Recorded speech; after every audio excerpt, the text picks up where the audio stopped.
So I am super excited for this.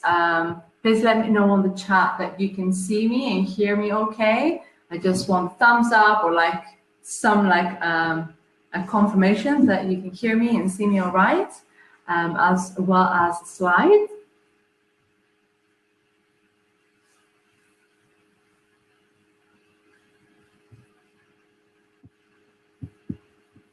Perfect.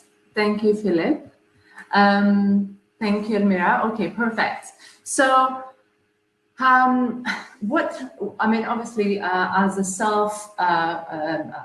self-love and confidence coach, I have a bit of a different, perspective, and it's really about, when we talk about property and when we talk about real estate, we're very much familiar with the value of the properties, right? And what I have found really valuable, because I have also a commercial background, is to talk about investing in ourselves. So this is going to be more about you as a person, and that's what I hope to bring to the table today and give you a different perspective, a different understanding, maybe a deeper understanding in terms of yourself, investing in you, and also your self-value, which we're going to talk about what that means in a second. So here's what we're going to be doing today as part of the agenda. So I'll talk to you a little bit about why do I care about confidence and about the work that I do, that I have been doing the last couple of years. I'll share a little bit of a self-value story from my life, which will hopefully be very relatable to you in some parts of your own lives, so you can understand so what self-value is, where do we attach our self-value, and sort of around that concept. We'll talk about the self-value lessons and what we can learn from those experiences. We'll do a group exercise and then a commitment exercise. Who doesn't like that, right? Of course, during all this time through the presentation, you can ask any questions. You can you can send me your questions through the chat, so you don't have to wait until the end or anything like that. You can, anything that doesn't make sense, or any questions you might have that you want me to go further and describe, please share your questions on the chat. Because I want this to be a conversation as much as possible. I mean, if you want to listen to me, that's fine as well. Okay, so why do I care, and how do you become a self-love or confidence coach, right? The simple answer is by not having confidence. So when I was young, when I was 17, 18 years old, I had very low self-confidence, and what we mean by that normally is essentially the sense of self, right? Which can be derived from so many different sources, like our parents or our environment and our experiences. But through the years, I've learned on how to develop that, and that's what I teach now. That's what my life's work and my life's purpose. So when I was actually when I was young, when I was 16 years old, I had essentially, I was playing beach volleyball. I was a beach volleyball player, and I had essentially, I was, for the first 3 years of my beach volleyball career, I did really bad. So I remember my coaches having very high expectations for me, and me having to play on the final game in Greece, because that's where I grew up. So I was playing in Greece. I was maybe 17 or 18 at the time, and I was playing a final game, and I felt my knees freezing, my knees shaking, and I froze. I really froze. I couldn't think clearly. I mean, the stakes were really high in terms of the expectations from me. So, and I was really insecure. I felt like I wasn't going to be able to achieve. And the thing is that, of course, I had worked out really hard the whole year. So we worked really hard all year round for the final summer games. And it was such a big disappointment. And the worst thing about that was that it didn't happen once. It happened the second year, and it also happened the third year. So 3 years in a row, I was playing in a national championship in the final game, and I lost 3 times in a row, 3 years in a row. So you can imagine how devastated that was, because I had high expectations for myself, but it was that panic. It was almost like panic attacks that I had, usually at the final game. So when the stakes were really high, everybody was expecting too much from me, and I wasn't able to deliver.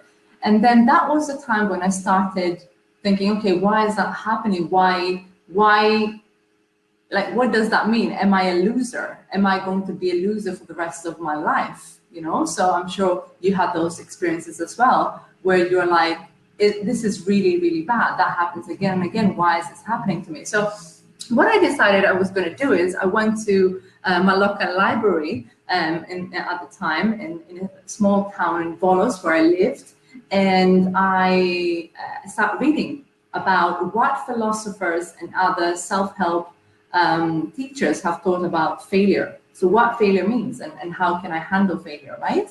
And there was that defining moment that I realized that am I going, like, that I had to decide, am I going to be a loser for the rest of my life or not? So I decided I wasn't going to give up. I wasn't going to give up beach volleyball. I wasn't going to give up my dream of becoming a winner, a champion in the national championship. So I started investing in my mindset. I started investing in myself, and the transformation was pretty radical. So year 4 and year 5, I was number 1, just exactly as I wanted. So it was a huge turning point for me. That one decision was really changed the trajectory of my life.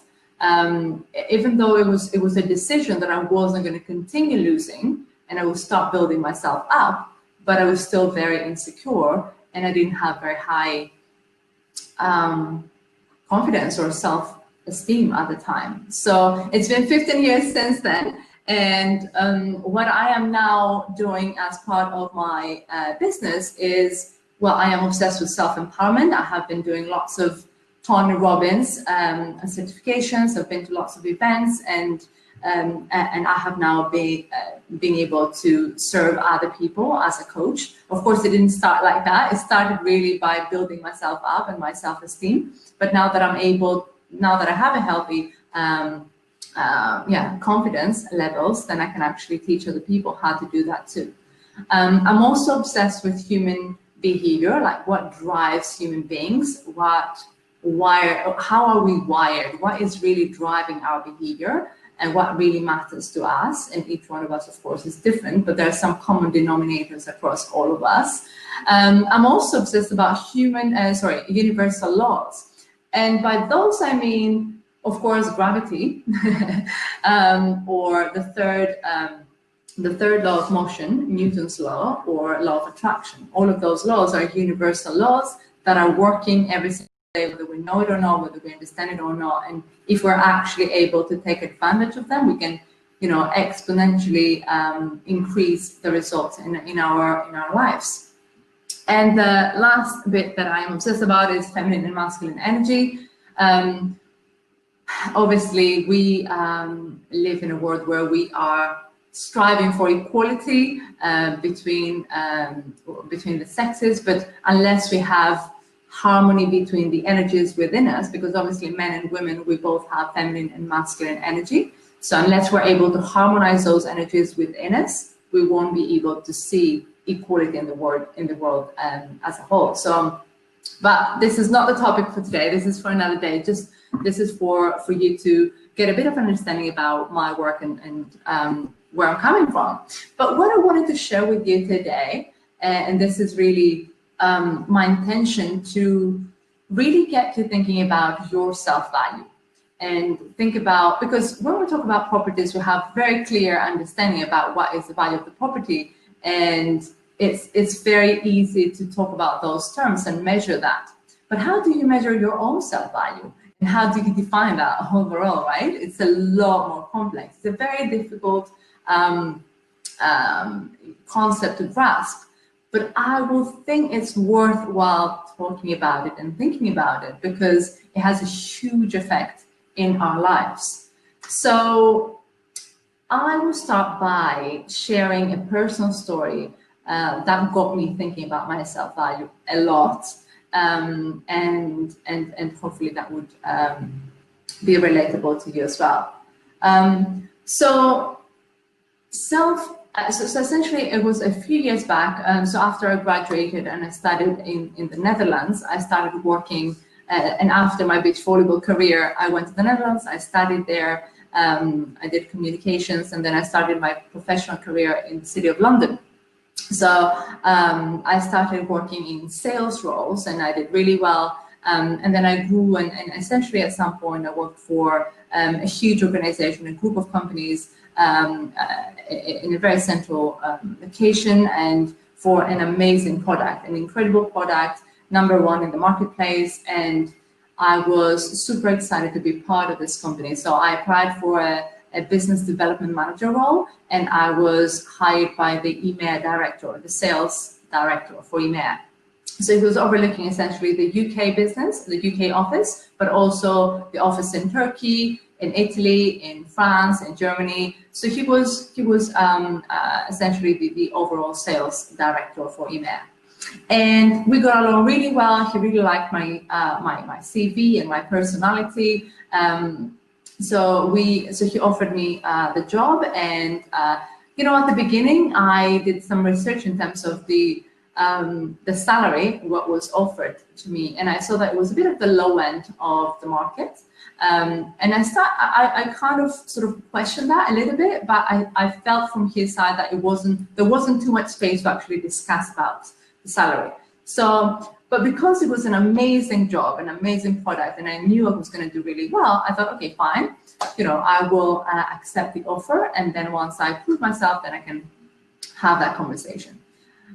So that's what I did. I started. The first 2 months was a bit of you know, getting my foot, sort of getting myself right and ready for that, and then by the 6th month, before I go into this, so the team was about 15 people, 15 or 16 people in the UK.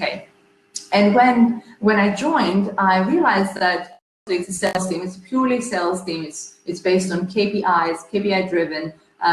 So it's all about the number of calls you make, the more people you speak to, the more, you know, meetings you book, and as a result, the more meetings you have, the more sales you have as a result.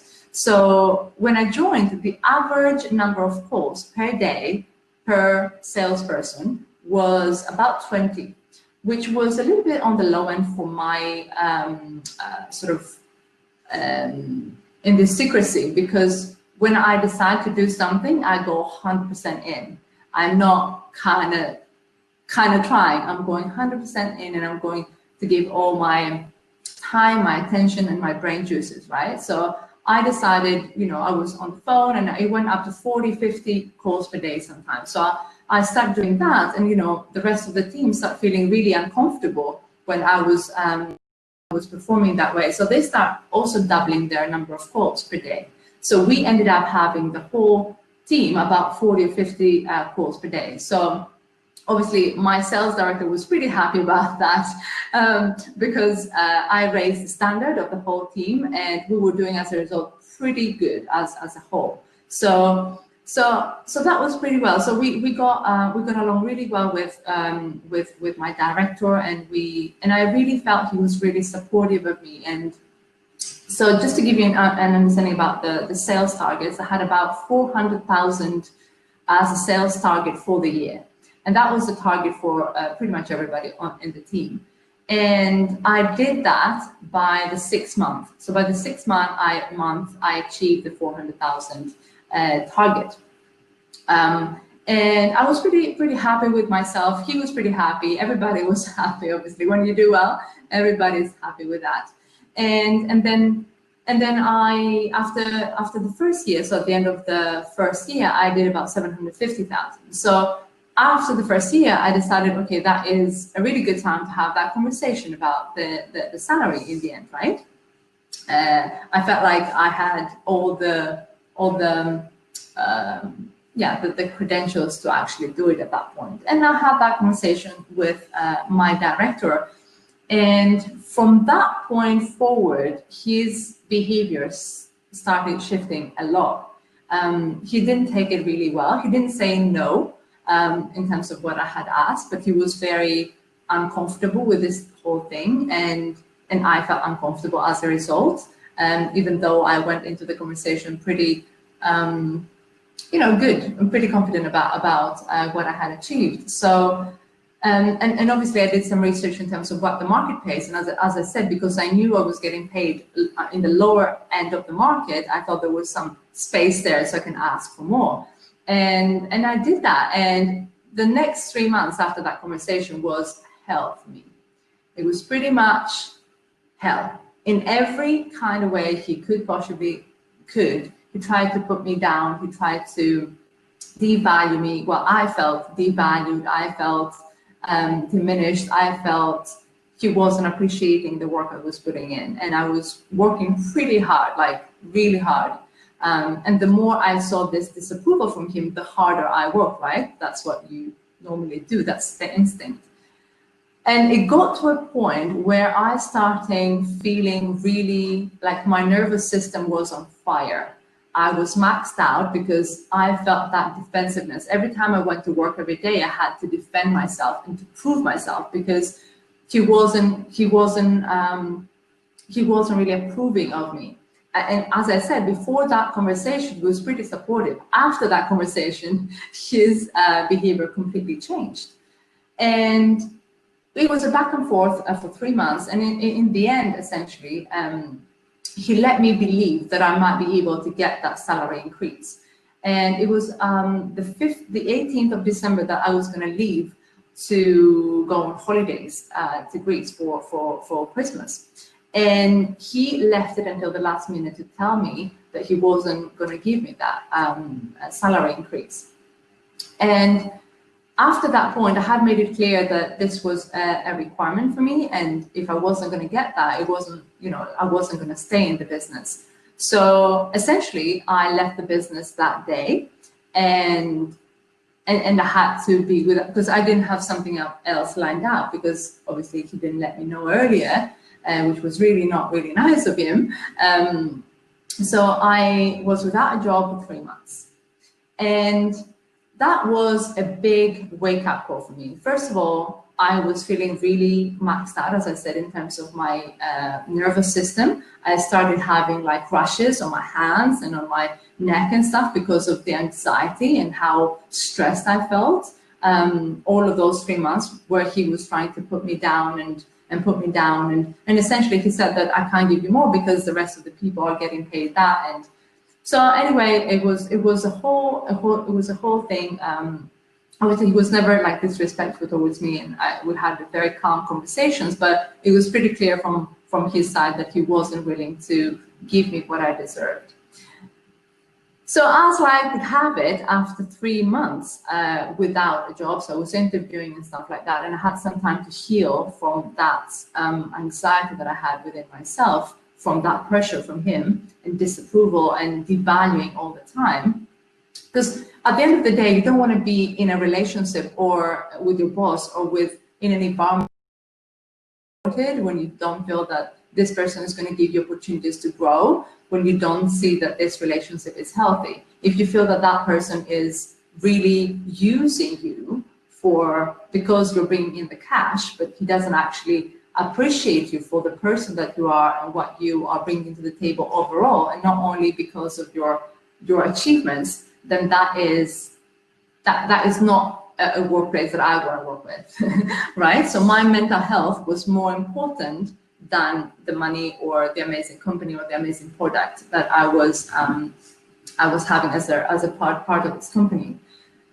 So yeah, as I would have it, after 3 months of not having a job and interviewing, I got a really good job with exactly the money I had asked from my email director in the first place. And why I'm saying this is because I realized in the end that what he thought about me, because essentially he told me that you're not good enough, you're not worth that much. That's what he essentially told me. not directly, but indirectly, right? And that's how I felt. I felt devalued. So then I realized that what I thought about myself is more important than what he thinks about me, because I create my life. I am in charge, and I make the decisions about what I think I'm worth. So, and then that also, grew into really believing in myself and trying to, and I'm really happy. Like looking back, I wouldn't have had it any other way, because even though it was 3 months without a job, it was a valuable lesson. And now that's essentially something I teach as a self-value story, right? So here are some of the main lessons I got from this experience. And I'd like you to think about your similar situations. Have you gone through something like that? Let me know on the comments if you have, or if you sort of relate to what I just shared. Hopefully you do. And essentially what I've learned from those lessons was, first of all, are you practicing perceived confidence, right? Perceived confidence is a little bit different than confidence. Perceived confidence is how you come across. So have you been in a meeting room with your boss, for example, with your co-workers, where the person that was high up wasn't giving you eye contact and you felt left out? I had that so many times. I felt left out in a meeting room. So what is your immediate response? Is maybe to look at them more and you try to get their attention, to say, well, I'm here too, That's one way to deal with it. But the other way to do it is to ignore it completely and look the other way, because that's how perceived confidence is acting like, right? Because if you are trying to get their attention more, then you are not acting as confident. So you're not coming across as confident. So that's one thing I've learned through this experience. The second thing I've learned was that who defines my self-value, essentially, defining self-value, it's not about measuring it, it's about who actually defines it. Is it your parents? Did you believe what your parents thought about you, and are you playing that out? Are you defining your self-worth yourself? Is it your partner? Is it your boss that defines that? Is it the industry? Who is defining your self-value, right? It's a good question to ask. It's a bit deep, but it's a good question to ask. And what I found is that if I am the one who defines my self-value, then that is a more healthy place to be. Because if you allow other people to define your self-value, that is essentially because you're being defined from their own perception, and everybody has different lenses that they see their life and their world. So by defining your self-value, you're in charge, you're in control, and that's a healthy place to be.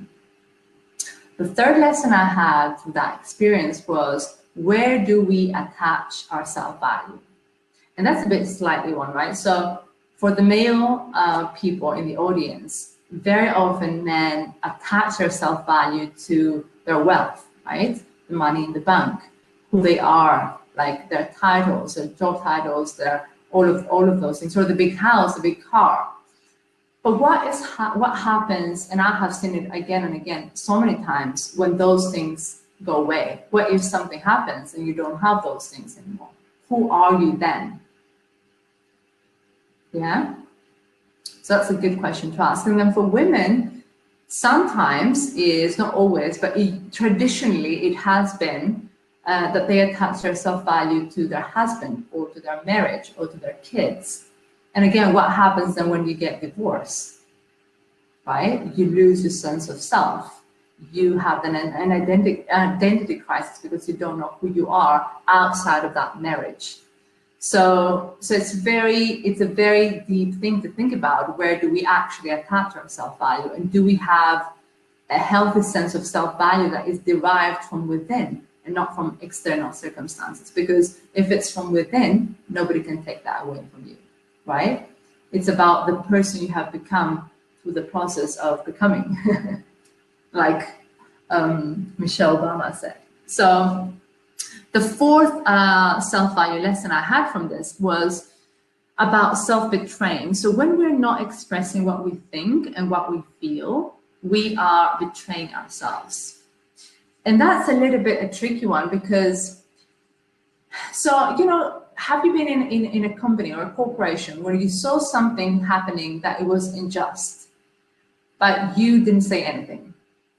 Or that you didn't, you didn't express how you felt about someone losing their job, or the way things are run within the company, or procedures, or whatever that might be. But when we're not expressing what we really think and what we really feel, we are betraying ourselves. Yeah, it's a hard one because you don't think about it that way, right? You're like, what are you talking about? Everybody does that, right? But it is an act of self-betrayal, because when we say no, we need to mean no. And when we say yes, we need to mean yes. And if we're not doing that authentically from our heart, from our soul, then we are not living an authentic life. So a message here. Elmira says, I'm self-employed because of my boss. Okay.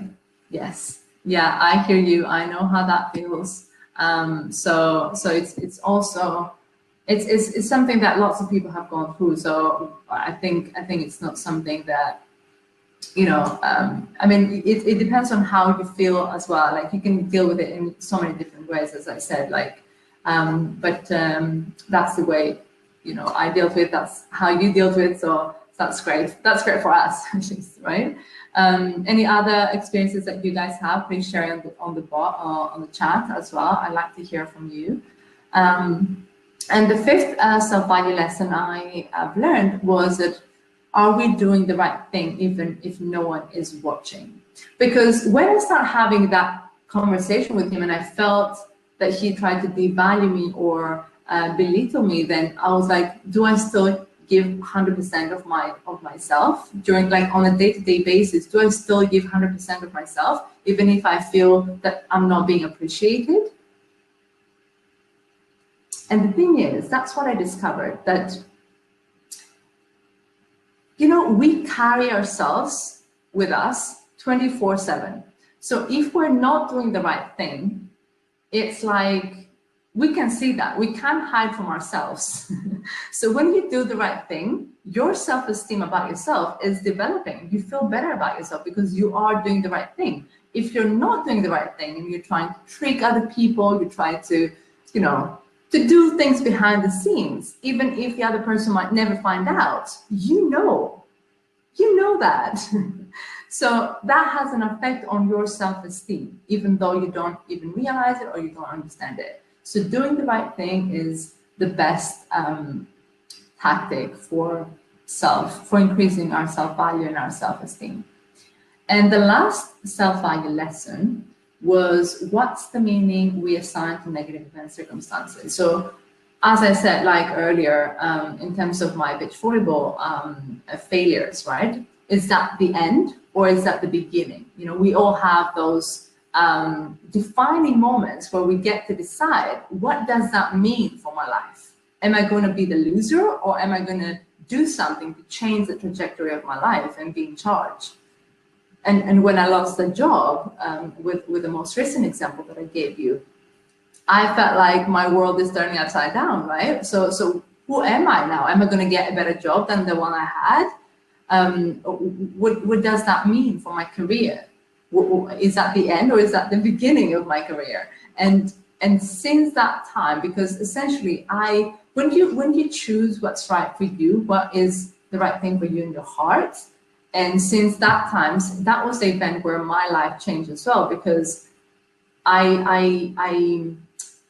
refuse to do anything that is against my soul and what feels right for me after that point. Before that, I betrayed myself lots of times. And I didn't say what I was thinking. I didn't express what I felt. But after that point, I made a conscious decision that I'm going to live authentically based on what my heart and my soul says. So those are the self-value lessons. So David says, I had two bad bosses who were joint managers of the department. One was bad enough, but two made it very difficult. They would gang up and criticize people. In the end, I realized it was them and not me. However, it takes a while to realize this. Yes, 100%. 100%. And there's, usually there are a couple of people that are, bad bosses or toxic bosses or whatever you want to call them. And then you realize that you're not the only person that they have been doing that kind of behavior to, but there are other people that feel the same about them too, which is a good feeling. But sometimes you can't do anything about it because, because they're the boss. So yeah, I feel for you because I know how that feels. And Mira says, yes, it affected my self-esteem. Yes, it's very likely that it would, especially if you stay in that environment for a long period of time. You start believing that because they treat you like, as I said, I was treated like, I felt like devalued and diminished for 3 months. And after that, I needed 3 months to recover and heal from that, because it's a very painful experience to go to work every day and you feel like you're not good enough and you have to prove yourself again and again. It's so draining energy-wise as well. I thought it was me, not fit, less valuable. Yes. So it's a learning curve, right? When we meet those kind of people in our lives, it's a signal that says like, okay, you need to see that part of you that feels devalued, right? And then we can heal that part of ourselves that person showed us. David says, I realized however good you are at your job in the corporate world, it is all about personality fits. In the end, I decided to leave and never look back. Best decision I've ever made. Yeah, I love that. Well done. That's awesome. Yes, because as you said, it's politics run lots of corporations, right? And no matter what you do, you might be the best.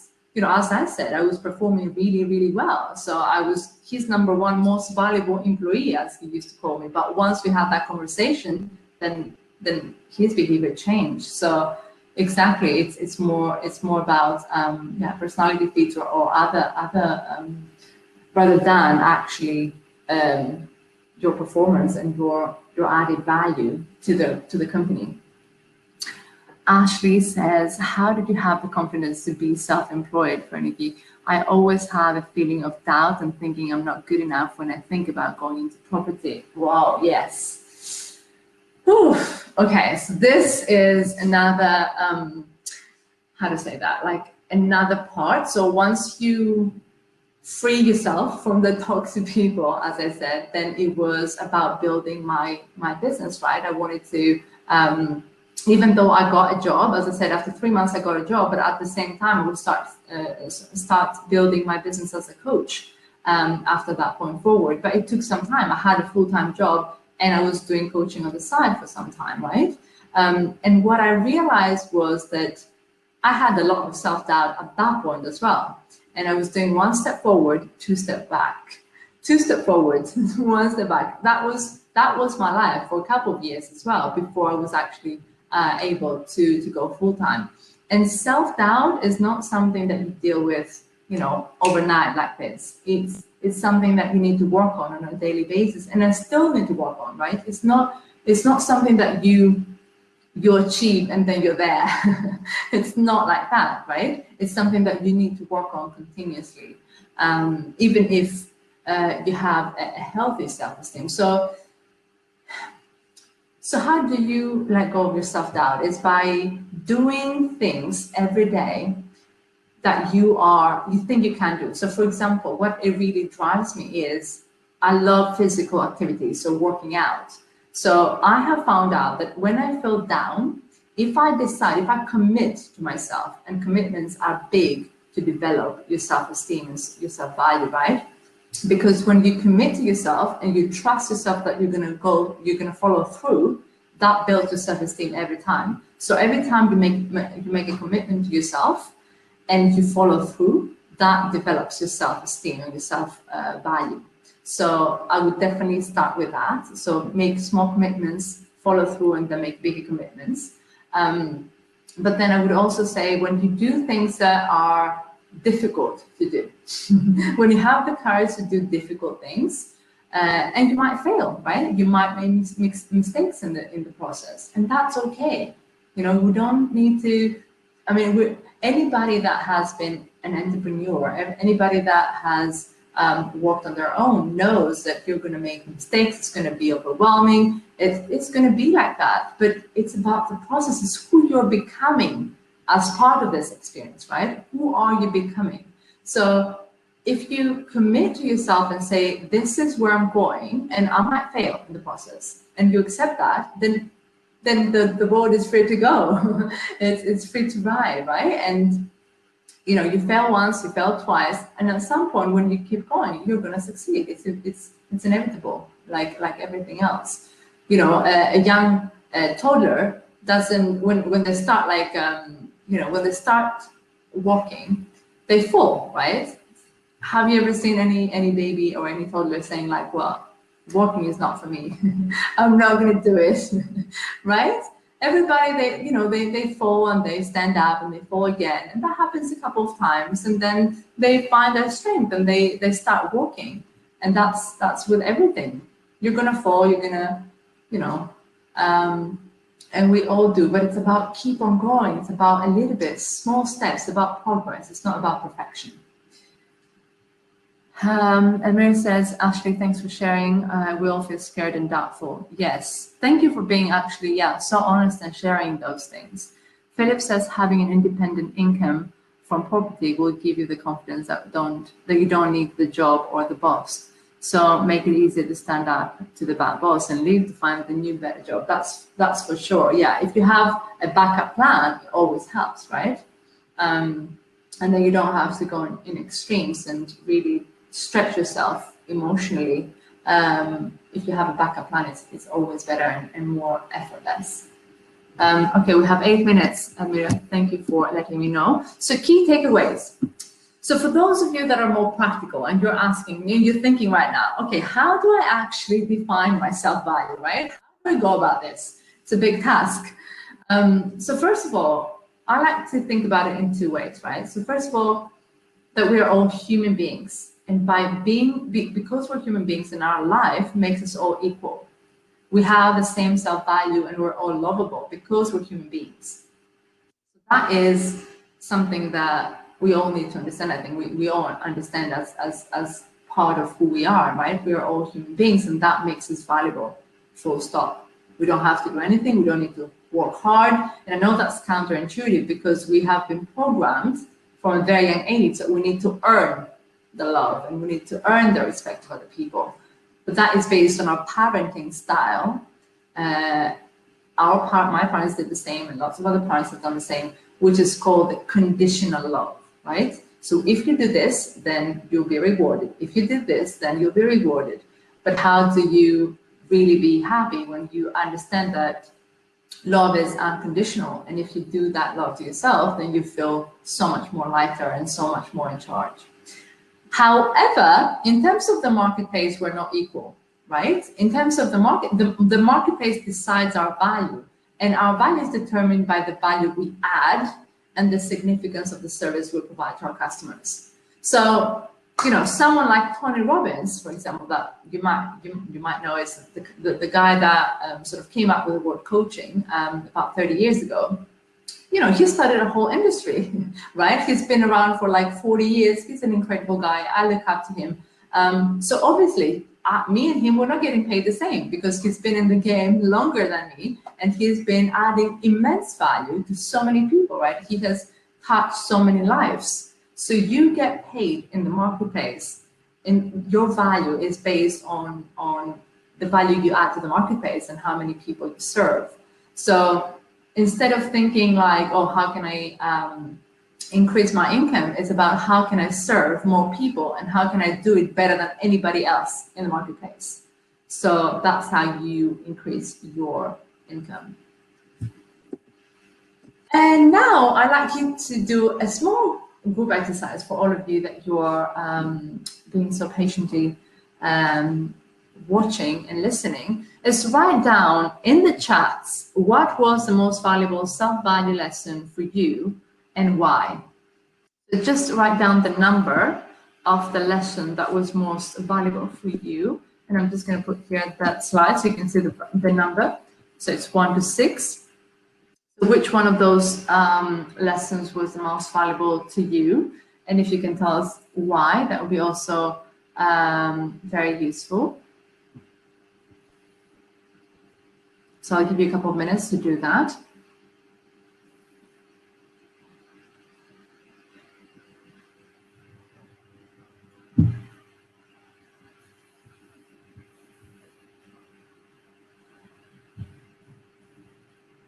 Okay, Mira says 3, because I thought my career is my life. Wow, wow, that's a big one, right? Where do we attach our self-value? That's the third one. Where do we attach our self-value? Yeah, so yeah, sometimes we attach our self-value to our jobs, but aren't we so much bigger than that, right? Aren't we so much more valuable? We are unlimited human beings. We're made of energy, right? That's awesome. And David says too, who defines our self-value? Yeah, those two are profound questions, right? To keep on asking ourselves and yeah, thinking about and contemplating. And once we are in charge and we get to define our self-value, when we give permission to ourselves actually to define our self-value, it's such a freeing experience. David says, realizing our boss does not decide our value, we decide our value. Yes, that's so beautiful. That is so beautiful. And I mean, you know, there's so many amazing bosses out there. I don't want to, it's just that those couple of ones that are not really not helping. Okay, William says 2. If you allow, 2 is who defines our self-value.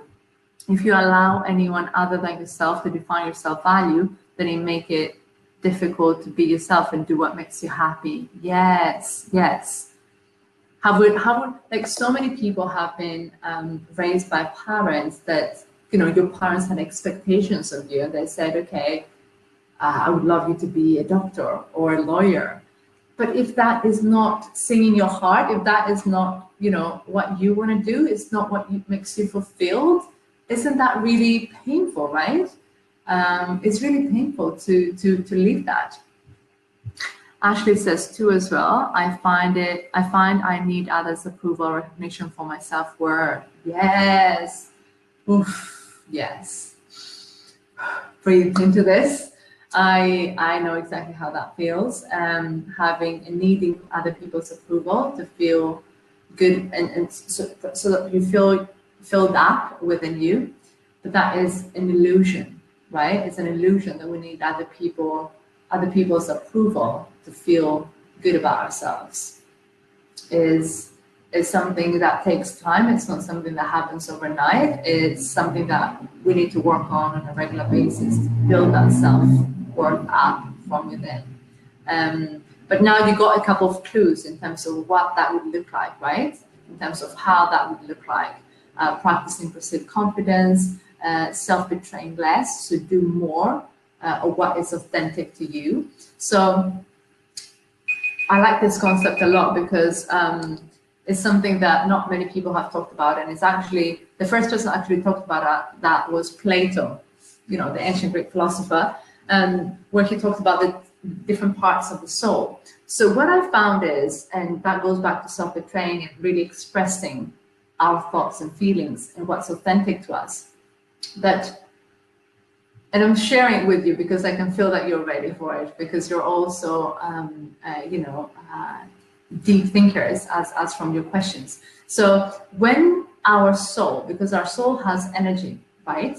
And the soul is essentially what we only know. And we also have a personality. We all have a person. The personality is the person that goes to the grocery store, the person that has a job, the husband, the kids. That is your personality. And that is what everybody knows around you. However, you only know your soul because nobody else has seen that, right? I only know my soul. You only know your soul. Nobody else knows our soul.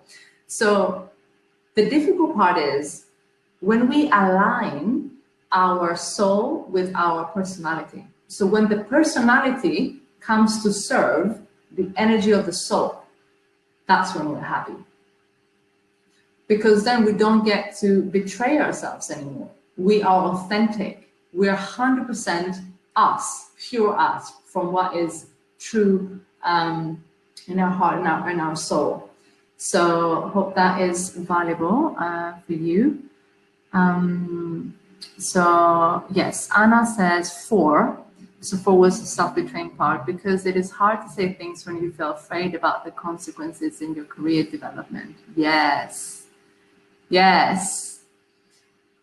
So, I mean, you don't have to come into arguments. You don't have to, you know, create a scene. Like, for example, all of those things that I mentioned to you that happened in my own experience, it didn't cause any big arguments in the office, right? It wasn't like screaming, it wasn't yelling, it wasn't any of that. It was just, I was always very calm, very collected, but I was able to articulate how I felt about myself.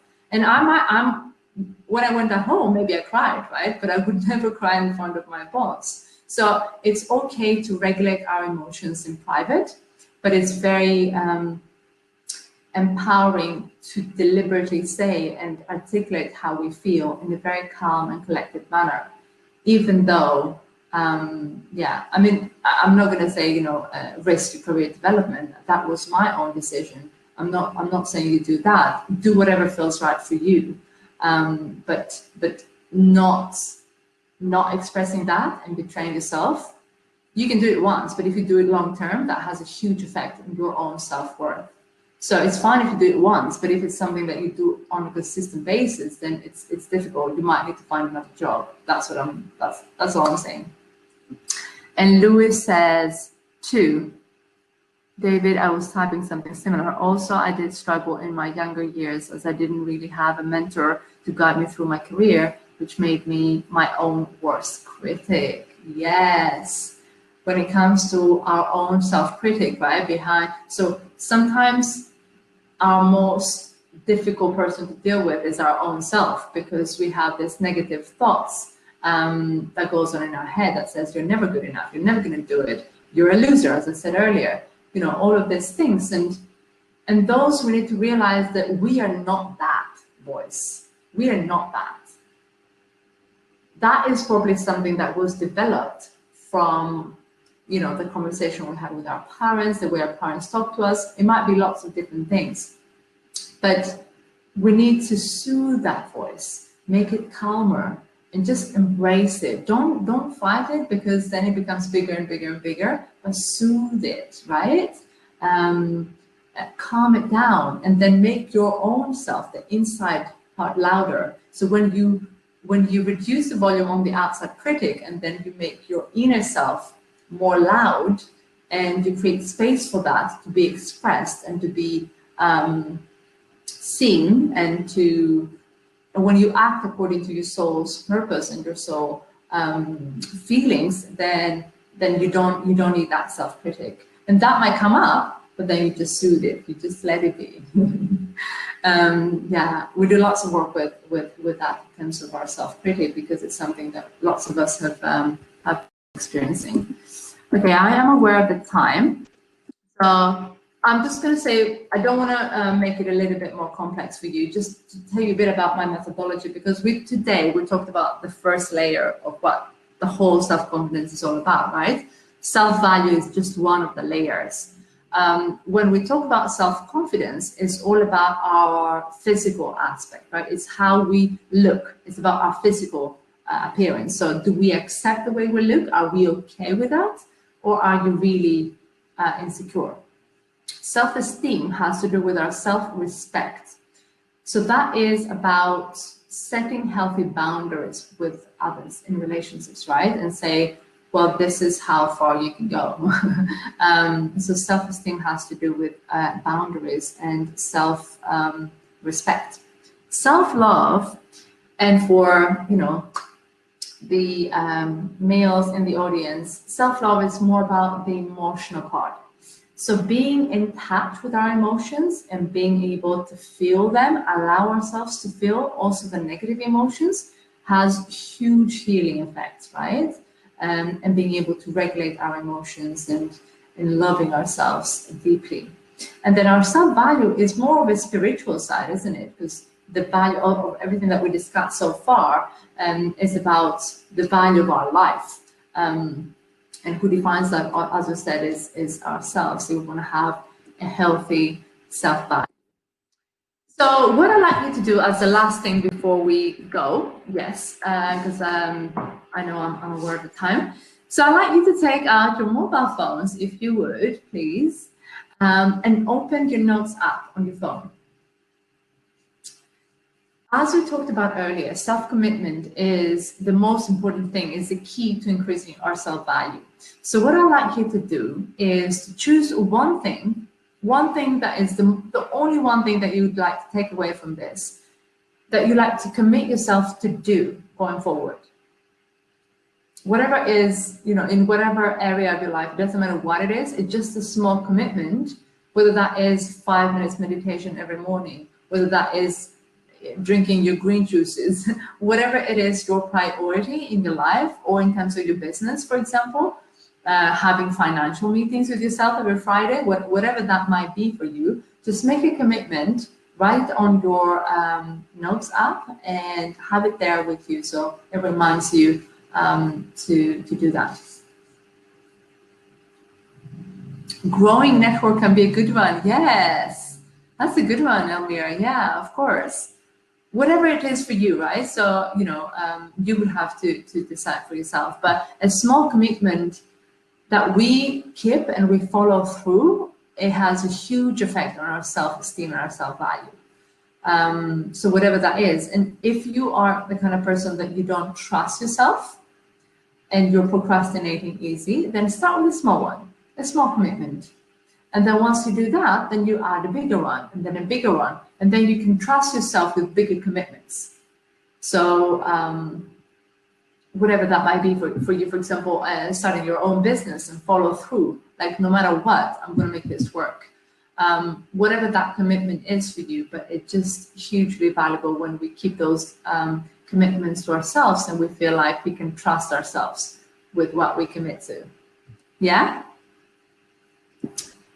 So if you like to stay connected with me, and I would love to stay connected with you because I love all the questions and all the chat. Thank you for being so engaging and so full on participating.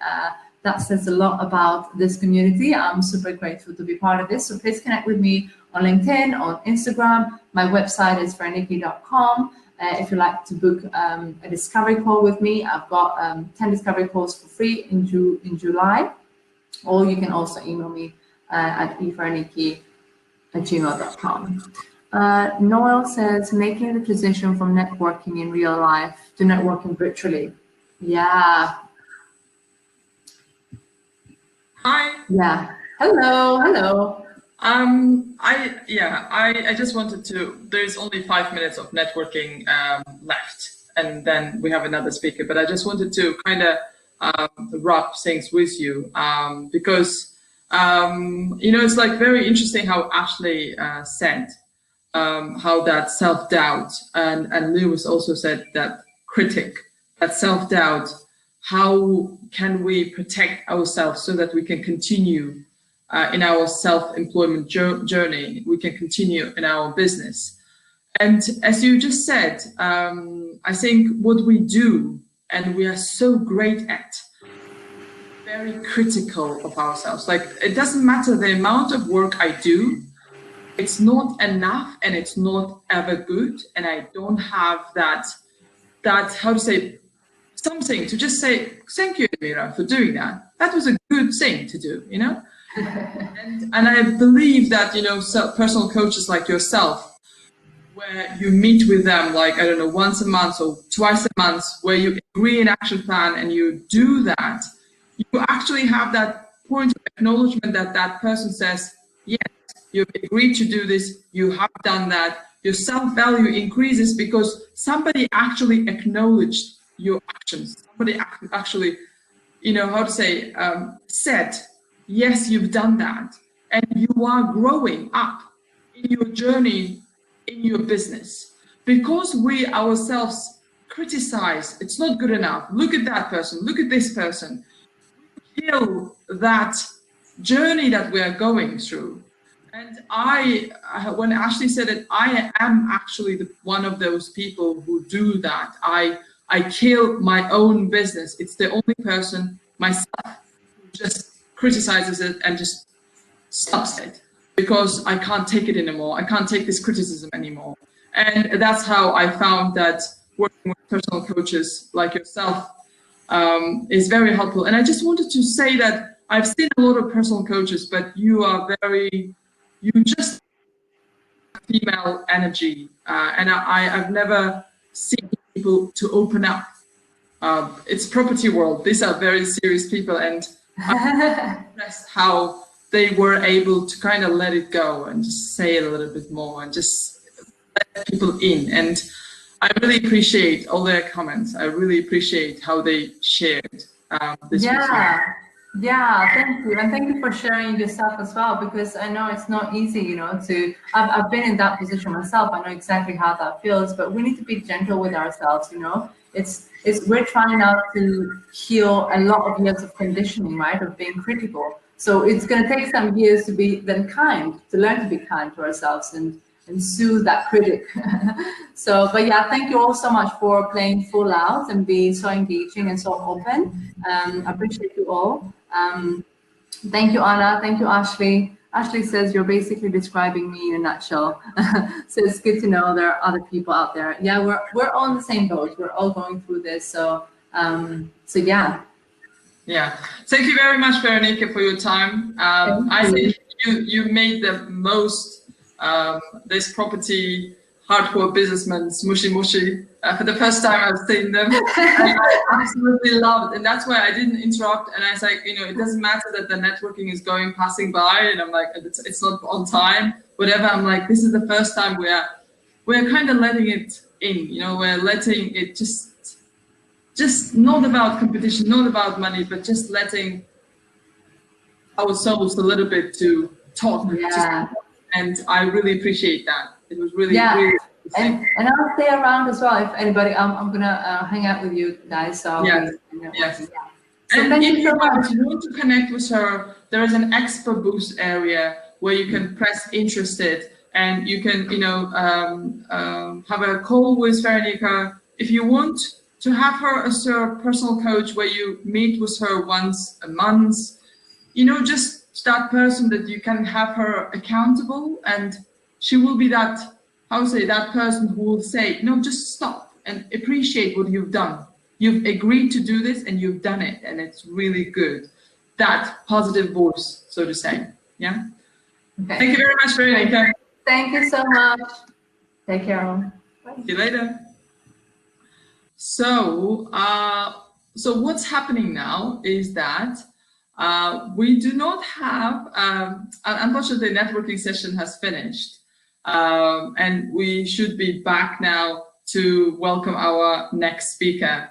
And yes, thank you very much, Veronica.